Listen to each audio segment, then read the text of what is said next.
Well, we won't talk about slip and fall. That is a premises liability case, as you correctly pointed out.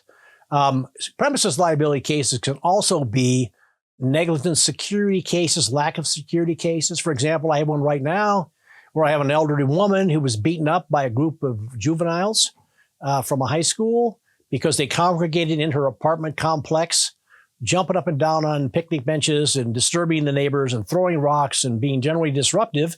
And she, of course, called them on it and said, you guys need to settle down, at which time they attacked her. Well, they had a reason to do that because there was no security. The apartment complex had 340 units. They charged a lot of money for their units. They spent $1,500 a month on security, which is simply, let's drive by a couple times a day, not enter the premises, drive by, and that's all we're going to do. So these young people that beat her up, they didn't have anything to fear. There was nobody on the premises. There was no security guard with a taser or with some type of a camera, whatever it may be, to shoo them off the property.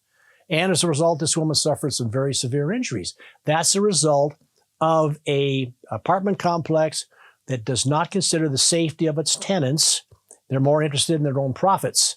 So that's a different type of premises liability case. But believe it or not, even in Las Vegas, these are a lot more common than you might think.